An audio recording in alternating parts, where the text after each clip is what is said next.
episode of Musings podcast. I'm your host, Gungo Mildred, and I'm so happy that you have joined me here again. Thank you so much for all the people who have subscribed. Thank you for the people who have watched the previous episodes and continue helping me, like following me and just listening and guiding and commenting. Even if you just text me on my WhatsApp, thank you. Because that means that you at least watched, that you at least, gave it a listen. So thank you so much for your support. So on today's episode, I'm going to do the final musings about my time in Sharjah. Because as I said, there are a lot of things I can say about my time there, but I've decided to limit them and just not talk about all of them. Maybe in the future I can, but for now I think this is going to be the last. The people I've spoken about, the 3 people or 4 or whatever I've spoken about, it's fine. I met a lot of other people and they were doing a lot of crazy things. Some things I can't even repeat out loud. And even spoken about, there's some things they did that I cannot talk about. But so on today's episode, just finishing up, I thought I would say about my general story about being there. So when I arrived that day in Sharjah, of course, it was my first time flying actually. And when I arrived in Sharjah, I left the airport because I thought that the Wi-Fi is all over the airport and that includes even the parking space. Ole wangu, sikuwa najua. Kumbe, the Wi-Fi is just inside, like kwa hizo building ndani ya building ya airport. Once you step outside towards the parking, there's no Wi-Fi.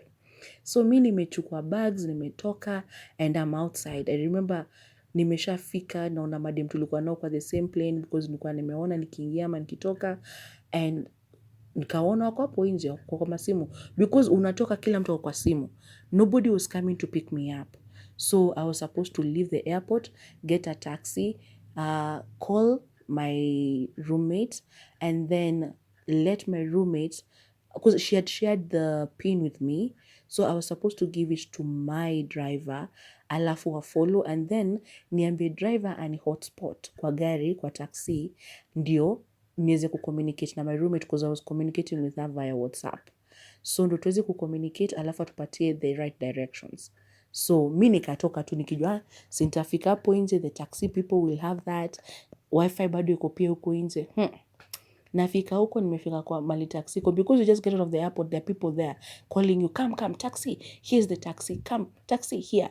So kwenda paka kwa taxi rank napata they can't, because I was like, I can't access my WhatsApp because I need to check the pin.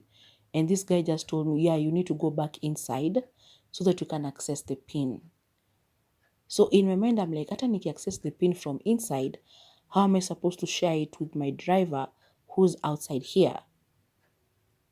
But then I was confused with that whole thing.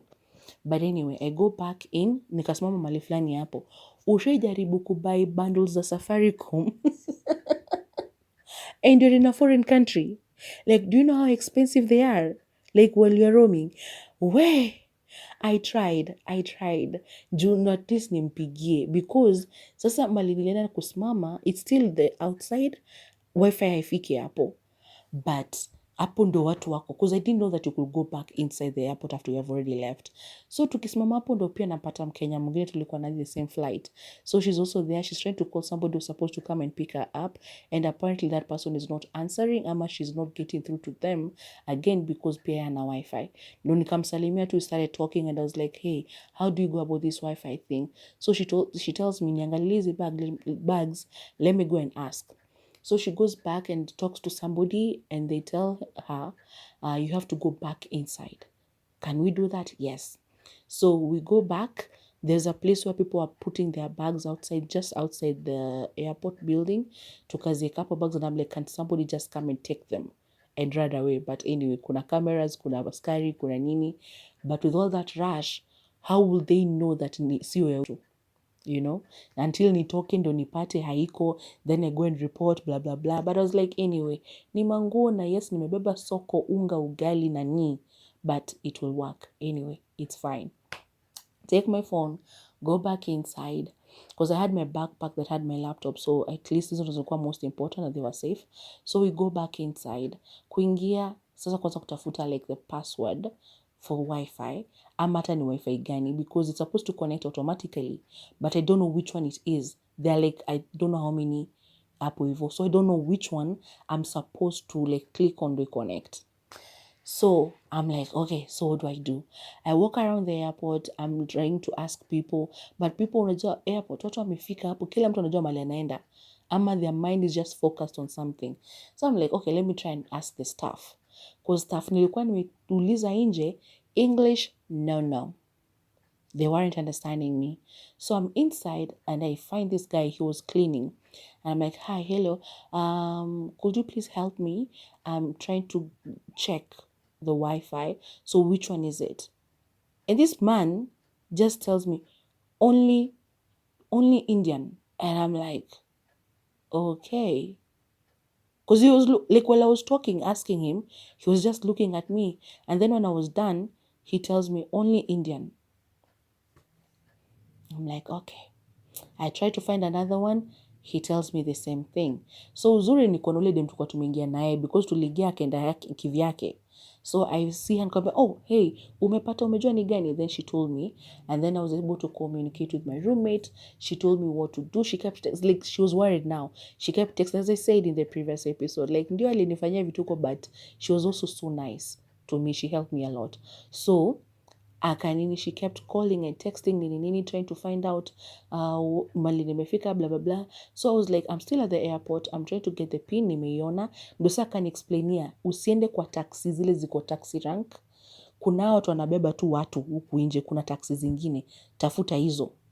Like once you get to those ones, hiyo ndo ingia, you know where you're going, tell them this and this place. Once you're in the taxi, then you can ask the driver to hotspot you, and he will, and he did actually. And then you can give them the pin, and then mtakuja paka hapa. Okay? Okay, I can even talk to him. So, just go, they'll do it. And that's what I ended up doing. I left, nikaenda hapo nje. Kuna tu mtu alikuwa ready, come, taxi, I'll take you. Tukaenda, ndo tukapatana na another lady that tulikuwa naye kwa the same plane, and then at least I wasn't by myself. I was so happy about that. Naye alikuwa amefanya kazi in Abu Dhabi and in Sharjah and in Dubai for a while, so she knew how to navigate. So tukapatana naye, we spoke, we sort of became kind of friends. But we never hung out together ever again, but we chatted a lot. Even now, sometimes we say hi to each other on WhatsApp.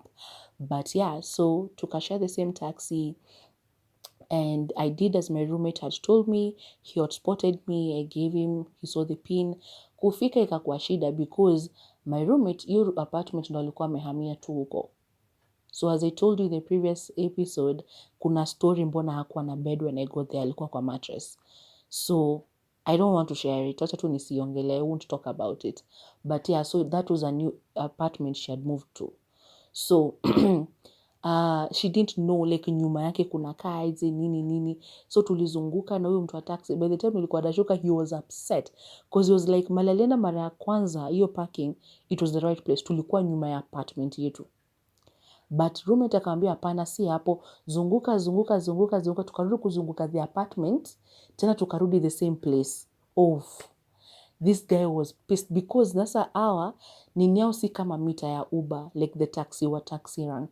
Yao ni fixed amount, anakuambia kama ni 50 dirham ama 60 dirham. So nilimlipa I think 50 ama 60 dirham from Sharjah airport to where we were going. So he was pissed because angeniongezea na amezunguka kiwaste mafuta kwa hiyo roundabout. But anyway, mimi nilishuka wa kwanza, akapeleka the other lady to wherever she was going to. So I arrived. I've already shared the story of how it went after I arrived and a little bit of what I experienced during my stay there. So I'll go now to the last week. Now, my roommate used to love going to these drinking dens that I talked about in a previous episode. And I remember one time I just started having this feeling. I don't want to call it a premonition, but it was sort of like that. So I would see her coming back home because she will get ready, alafu ende na marafiki zake, and then her boyfriend will go and pick her up from there, and they will come back home together. So I kept having this repeated thing in my mind where one day this man will come back by himself and he'll tell me that she got arrested. Because once she was undocumented, she didn't have legal papers to be there. Visa yake ilikuwa imeexpire kitambo tangu afike huko, and so she was living there illegally. So that's why I used to get so worried when she went drinking at night. Because people were being arrested, especially Africans. They were being arrested and being sent back home every other day. Like ungekuwa na mtu leo, by jioni unasikia, huyo alishikwa manze, kesho mnaamka unaambiwa, huyo alishikwa, by the next week alisharudi Kenya. So that was happening so much that I was worried that it will happen to her. But so I kept having that thing that he comes back home, I go to the bathroom to brush my teeth, and then when I come back into the room, he sat on the bed and he tells me she has been arrested. I kept having that. And from the moment I kept having that thought, I kept telling her, don't go, because she had high blood pressure. She was on meds and she still wanted to drink. And I was like, stop drinking. You're not supposed to be mixing your medication with alcohol. But she just never listened, So my last week, Monday, I'm supposed to be coming back to Kenya the next Monday. This is my final lap, my final week in Sharjah. Monday, tulikuwa tumekosana hiyo mchana because of something I told her. So, I remember in the previous episode I told you, her boyfriend used to walk around in his boxers and shirtless. So that I had told her, like, can you just tell him not to do this? Because by this time he had quit his job because you're supposed to be going back to Nigeria to get some documentations to go to America or something. So he was at home a lot. So the other times, because he will do it in the evening, when he comes home, mi nilikuwa na change naangalia ukuta and I wouldn't look at him. So I never really got affected. But not affected that I was feeling, it's disgusting. This man is old enough to be my dad and I have to see him in his boxers and shirtless. It was disgusting. So, but this time because he was home a lot, I had to tell her like, hey, because this guy is here during the day, can you just tell him to please put on trousers or just like shorts, regular shorts that you can go out with, and a t-shirt, because I don't appreciate him dressing like that.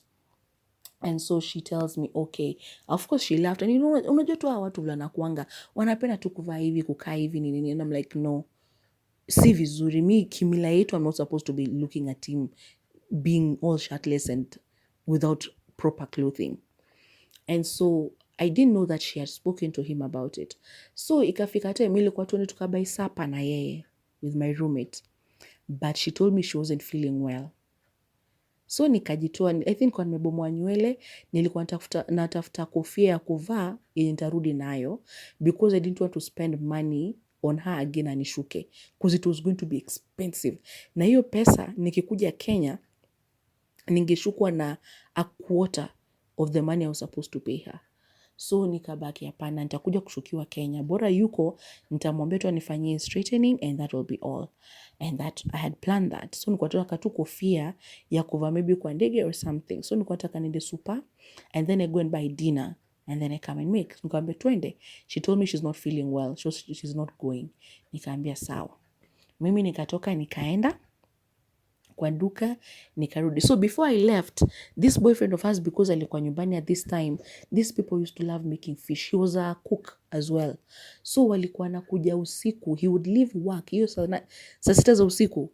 Angekuja apike samaki. Saa 7 za usiku wako hapo wamekaa wanakula. Kai. Oh my God. They will be eating at 1 a.m. Samaki usiku wanakula na nini na plantain at 1 a.m. Na sio kumbuka, hii ni chali yake ndo amekuja wanakula hiyo masaa. Tulikula dinner around the same time saa 1 saa 2 with the lady. But the moment this guy comes, because he would tell her, today I want to come and make fish. Wangekuja waingie saa 6 za usiku, wanapika na kila mtu kwa room anafaa kulala. Ndo wakuje kwa room washe stima, waanze kukula, alafu anze kuongea kwa simu. So by the time I'm sleeping ni saa 8 saa 9.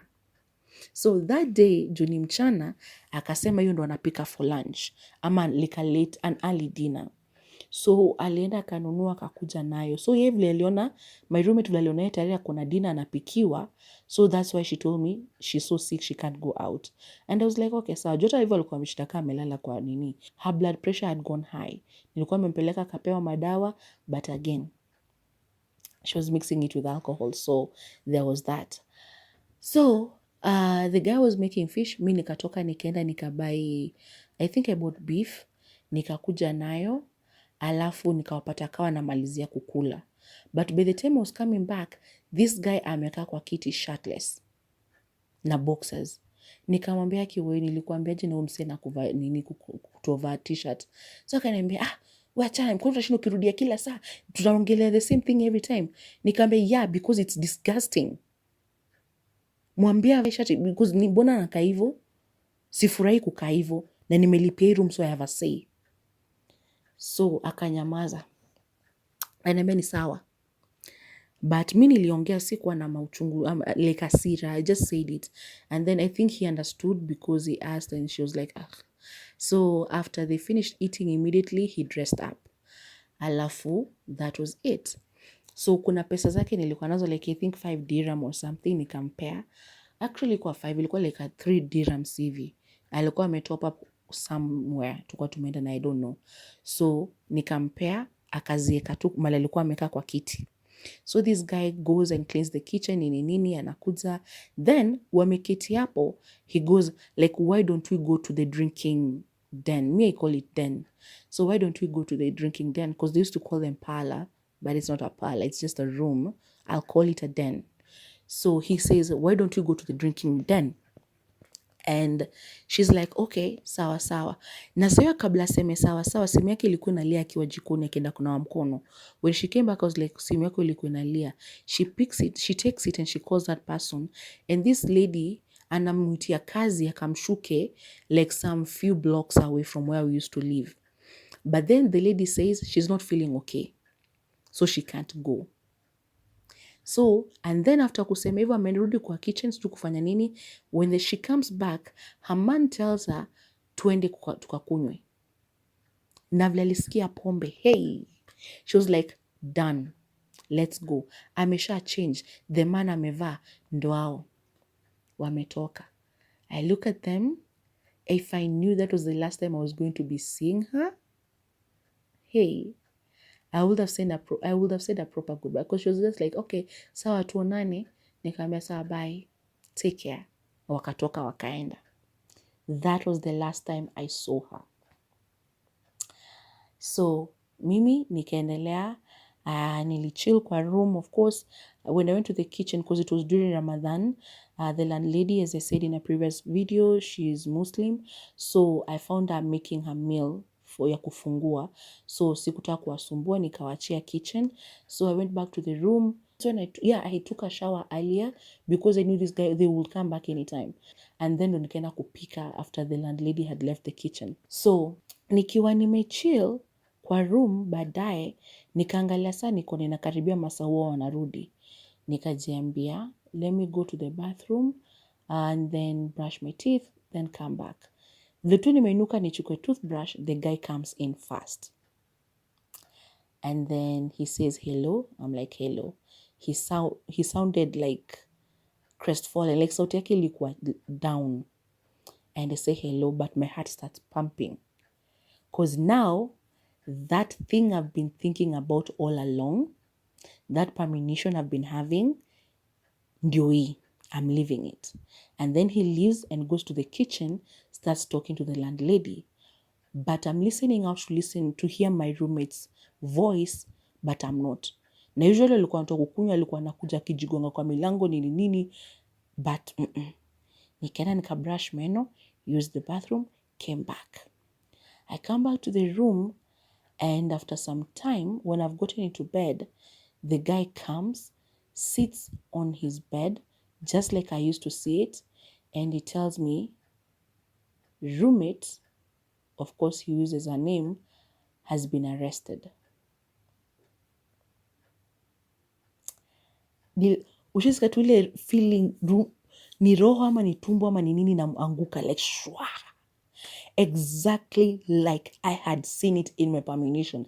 Exactly like it had happened in my mind several times. Every time I was afraid of when she was leaving with that man or by herself or with her friends, going to the drinking dents, I never wanted her to go. Ilikuwa imefika mali, akienda kukunywa niambi. And she used to tell her friends like, msimuambie, msiseme mali tunaenda, cause hapendi nikienda kukunywa. So asisikia, sijui tunaenda wapi. Imagine. Na hivyo ndo ilifanyika. So I'm there and yeah, it has happened. So we discuss about it. So do you know where she's been taken? No, she's just been arrested. We'll have to check tomorrow. So it becomes this whole thing of wanting to know where she is. The next day, one of my roommate's friends, a lady who had been coming to visit her all along, udem alikuja, hapo ndo unajua, like if with friends like this, who needs enemies? This girl comes and is offering herself to this man. Whatever you need, I can do this, I can blah, oh, vitu zake tuuze, vitu za my roommate. Because of course, now she's being deported. So hakuna haja kuweka hizi vitu zote. She had a fridge, she had mattresses, beds, like alikuwa na stock because she was making hair, alikuwa na braids, alikuwa na weaves nini. So she had a lot. Hizi fake dreadlocks, sijui zinaitangwa nini hizo. Like alikuwa nazo suitcases. So we were thinking zinapowekwa kwa meli zikuje Kenya, zinafanyiwa nini. So because I was coming back in Kenya the next week, I was supposed to carry like her phones and her iPad. She had left them in the room. A different phone. So those one I was to come with them. But hizi vitu zingine zote, because I couldn't travel with all of those things back to Kenya. So huyu dem amekuja yeye ndo anapanga. Chakula ilikuwa imeacha kwa fridge na my roommate wanakula. Kuna omena alikuwa ameletwa na mtu kutoka Kenya, ndio yeye washachukua amebebana. Ameenda ameleta rafiki mwingine, wamekuja wamechukua. Kidogo kidogo amekuja amelala kwa bed ya my roommate. And the guy is looking at me and looking at her and he's like, what is this? Because really, like, I even think I took a photo of her video. Akilalapo, she never slept on that bed while I was there. Ever. But the moment her friend, her so-called best friend, has been arrested, amekuja kulala kwa bedi ya huyu mse. With that man. No. Hey. Anyway, a lot of things happened. Her friends behaved a certain way that I didn't like, and I sort of had to fight for her. So, ile wakitaka kufanya kitu naambia, can you not sell anything? Can you not do anything with anything belonging to her until we know one, where she is, until we actually talk to her and ask her where she wants her things to go. So she has a child who was in Kenya at the time. So I was like, we need to know where she is. So before we even talk to her daughter, because her daughter needs to know that her mom has been arrested. But we can't just call her and tell her until we know where she is. So a couple of things happened and then we finally found out where she is, but we can't communicate because, yeah, ameshikwa, and there's this special line that you have to have in order to talk to people outside. But eventually she communicates. She communicated just before I left. And so, but we had already called her daughter by then because we wanted to know if she had spoken to her mom. Because we were like, maybe she doesn't have any of her phone numbers in her head. So she knew her daughters. So she might have called her. So anyway, eventually we knew where she was. Sawa sawa, akaongeleshwa akasema, this is what I want you guys to do. And that's when I was like, okay, sawa. But by this time I was already leaving. Anyway, now my dilemma was, since I had gone into that room, I had my roommate and then her boyfriend. So he, for me, did not exist like at all. He was just this person who comes and sleeps in this room, but in the morning he disappears. So this time I'm faced with the thing of, it's just him and I in that room. He has his bed, I have mine, but am I really going to be sharing a room with this man? Marafiki wa my roommate, including Lulu, who was already in Kenya, lakini ashaambiwa udaku, so she's overjoyed. Like she's so happy that my roommate has also been arrested and she's going to be deported. So Lulu is there in Kenya talking about, I am going to be hooking up with this man. Because now my roommate is not there, this is going to be our opportunity to do things. And I'm like, What makes you think, one, that you and I are the same? Two, that this man is my taste? Three, that I'm as petty and as mentally disturbed as that, as to sleep with my roommate's boyfriend, somebody I've lived with for 2 months, knowing their relationship anyway. They never did anything that was untoward, like disrespectful towards me. So I never saw anything that I would say, hey, that was not okay. So I never had a reason to be afraid of him until that time.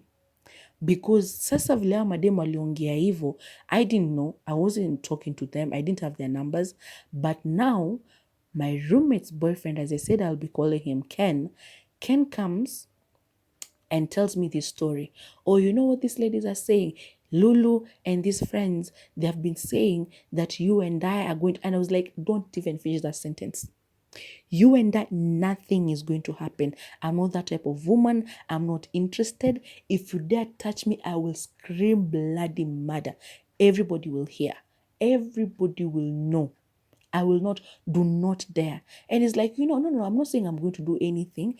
But what I'm saying is, if something like that were to happen, you and I would have a discussion. I'm like, there's no discussion. Because the way he was saying it, it was like he was sort of interested in the idea.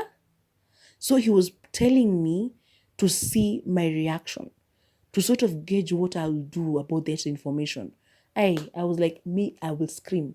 If you just dare touch me, if I'm sleeping and I feel like you are touching me, I will scream. Because now, my roommate and I were the ones who are paying for this room. But because he's been living there, I couldn't ask him to leave now that my roommate is not there. Because her things are there. Any guy would have said, okay, I'll find my friends' homes and whatever, and I'll sleep someplace else. This guy did not offer to leave. Na mimi siwezi toka because I'm remaining with 1 week and I'd already paid my rent. So nafanya, I had to stay.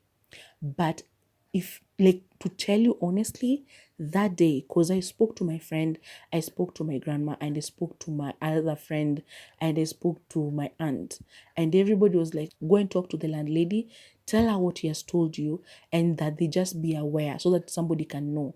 When I went to the landlady's room, because again, it was Ramadan, I knocked, I think they had gone to the mosque for prayers, so nobody was in her room. So I come back, I went to the kitchen, there was this small knife that was there that Lulu used to use. It was Lulu's. I took it, came back with it, and used to be under my pillow. For that week, because my roommate was arrested on Monday, this man told me that nonsense on Tuesday. From that Tuesday, I took that knife and it was sleeping under my bed. So from Tuesday until Monday, I removed it on Monday morning while going to the airport. That's when I removed that knife from there. Ilikuwa inalala hapo mali tu, in case ni feel I can just put my hand beneath the pillow, nikiswing mkono hivi ati nimeshtuka, narudi na kisu nga. And I had never been afraid of a situation like that. So that last week, it was pretty scary. I even spoke about it to my therapist, and everybody was just like, take heart, kama akijaribu anything, do something about it. But for the most part, there was nothing I could have done. Anyway, he behaved the entire time. He never crossed any line, never spoke about that nonsense of these people have been saying blah, blah, blah ever again. I just told him, stop, don't entertain these people. Because you remember that story about Anna? Anna also came. She had met she had met Ken kwa barabara huko. Ken akamwambia, because she was like, nimesikia story flani. And because they were friends with my roommate, so she was like, nimesikia story flani. Is that true? And Ken was like, yeah. But he didn't want to relay the whole story because I told him, don't entertain these people. They're the same. You tell one friend, they will start communicating, na zinarudia Lulu who is in Nairobi, and people are discussing it and creating scenarios around it and changing this story to what it's not. So don't entertain them. And he was like, actually, I agree, because what I've heard and what they've been doing, it has been wrong. And I told him, yeah, exactly. So stop entertaining them. Don't entertain them at all. Like, if they ask you for something, you just answer them whatever comes to your mind, or tell them you don't know much to talk about it. Anyway, So after they talk, Anna comes to the house to find me. Nasikia bell in a ring, naenda kuangalia, I find that it's Anna. And she comes to the room and Kimili, ni ukweli kile nasikia. I'm like, Ken has already told me that he spoke to you. So what is it that you're looking for from me? I was just like, I don't know what happened. I don't know anything. Whatever Ken has told you, he knows more because they were together. It was just wrong for like what they did to her. But anyway, that is how I spent my last week. I spent it worried. I spent it like the things that we were planning to do with my roommate before I left, places she was supposed to still take me to just see around and stuff. I was supposed to go and have a day in Dubai. I couldn't go because natoka niache vitu zangu mnaija kwa nyumba. What if I come back and my laptop is missing? So I could never live like for long periods of time. Anyway, because now my roommate had been arrested, he went back to work. So he wasn't like during the day. Hapo alikuwa anaenda narudi just to tell me like, okay, even dokumenda, I've been asking around, this is what I found out, blah, blah, blah, this is what we're going to do. And anyway, there are people who helped because there were some Kenyans who are pretty good over there as well. And they helped out. That's how actually we came to know where she is. So yeah, that was my last week in Sharjah. It was filled with a lot of chaos. I was so upset and so worried for my roommate. And then the whole thing with Ken, sharing a room with him. The last time I slept in the same room with a guy was my cousin's Ushago. So to be in a room with this one, oh my God. I was super, super afraid. As I told you, nilikuwa nalala na kisu chini ya pillow. But anyway, he was a gentleman the entire time. He never tried anything. Hizo story after kuongelea Tuesday and seeing my reaction, he never brought them up again. And, tulikaa pamoja tu kwa hiyo room. He wasn't there during the day, apart from the moments he will come to just inform me of what is going on. And then he went back to work, which was super, super amazing. But yeah, I really hate the fact that I left without my roommate being at home. So Monday came, my flight was at 9 a.m. in the morning. My check-in was at 6. So woke up in the morning. He can actually help me with the bags. Akanisaidia paka chini, akaenda akanitia nini taxi, ikakuja, and then I had left some things. There was this person that was supposed to bring them for me because now my bags sikutaka zikuwe extra kgs because I didn't have the extra money to pay for them. So, and I don't know how I'd acquired more things while I was there. That's the funny thing. I went with 2 bags. One bag ilikuwa na chakula na nini, nilikuwa nishatoa kila kitu. But somehow, nikirudi, that bag was full as well. I do not understand how. So, yeah. Ikabidi niache vitu zingine. I paid somebody else to bring them for me. Like, it was 2 days later I got them. But yeah, so he waited on them. Akanitumanishia, which was so good of him. So as I said, they used to do things that were very, very questionable. But for the most part, I'm so grateful to them. Because even Ken, as much as he used to upset me, because by then nilimwambia, you cannot be combing your mini beards in the house and then leaving them on the floor. So he would sweep them. Like he was a sort of the guy who you tell him something it is making him feel uncomfortable, he will change. That thing of him not wearing shorts and t-shirts, aliniambia mwenyewe, like that Tuesday, he was like, yeah, roommate had told me that you don't like when I'm dressed like this. It's against your culture. And Kambia, yes. Kasema, okay, I'm sorry. In Nigeria, we're used to dressing like this because it's so hot.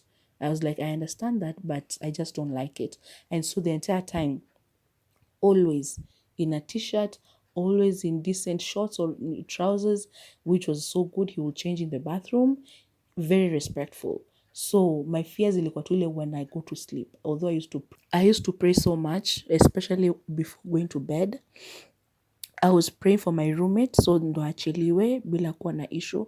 But she told me later on that she got her meds, she was being treated well, she didn't suffer in the detention center or whatever it was. But yeah, she was okay. For the most part, she ate good. She was fine, basically. So, tulikuwa worried because we hadn't known where she was. But after we did, things cooled. And then On Monday, as I said, Ken helped me out. Nikenda airport, I flew back, and then I got here, and it wasn't until I got back into my house that I realized just how tired I had been. It's something I hadn't thought about, because tangu niende, I was on high alert because of these people, and it's something I hadn't thought about. Nilikuja, like vile nilifika huko, ile usingizi nilikuwa nayo ilikuwa tu because the previous night I hadn't slept well because of being worried that I'll sleep through the alarm and I wouldn't hear it, alafu ndege iniache and everything. But now kurudi ilikuwa ile, it's as if when I got to my place, nilifika tu hivi kwa nyumba hata airport tukiwa kwa hiyo nini, although pia the previous night I hadn't slept well, but tukiwa tukingojea kupita hapo kwa kuangalia ni customs ama ni nini, like passport sichekiwe, I was sleepy kwa hiyo line. Kwa Uber, I spoke to the Uber guy, the taxi guy mwenye alinileta home, but kufika hivi kwa nyumba, I was hungry and I was sleepy. So I ate and I slept. For the first time nilala mchana, because it was around 4 hivi. I slept until 7, ndio nikaamka. I watched TV kidogo, then I went back to sleep by midnight. Something that has never happened. And nilala hiyo midnight until the next day at around 9, which was a surprise. I think my body relaxed for the first time and I enjoyed sleep. So yeah, that was my experience in Sharjah. The stories that I've told were just a few that I thought I could share with you people. But the others, a lot of things happened and I met a lot of people with different characters. But for most part, they were just terrible things that people used to do. Vitu mingi zenye worth, like, okay, zenye neza sema ni vitu walikuwa nafanya. But vitu walikuwa nafanya pia si vitu niko comfortable kushinda nikisema, because I say them and they just leave a terrible taste in my mouth, and they're not things that I want to continue repeating, because for most of people tabia zao zilikuwa the same: drinking dance, vituko, kuibiana, agents kupeleka watu kwa alafu wanawadrop tu huko and they don't take care of them. So unapata mtu ametolewa Nairobi akafanye kazi huko, anafika anapata si kazi, ni waende huko anze kutafutiwa, and then mtu jasha alipo anawaacha kwa those bed spaces. Mtu wa bed space anamwambia pesa rent iko wapi? Naoni mtu hana kazi, kama kwa amebeba pesa kutoka Kenya ni hivyo. So they become stranded, inabidi wa Kenya waanze kuwachangia ndo wakule, ndo walale, ndo ish. It was just, some things were just terrible. It was just people being terrible human beings to others. But yeah, so that was my experience in Sharjah, and I think I'll leave the Sharjah stories there. From next week now, the episodes are going to be once a week, just on Saturdays. So every Saturday, expect an episode at 10 a.m. Inshallah, I hope that I'm going to be able to keep up with it, that I'm going to be finding, because I have a lot of things. I'm a storyteller, that's why I write stories. And so my niche, as I was thinking of what to do, I had a couple of ideas and I thought, yeah, I'll just be telling you a few stories about my life. And I know I had said before that maybe Wednesdays I'll be sharing something different, and on Saturdays, alafu nimekuja kupata tu I'm talking about the same things, me.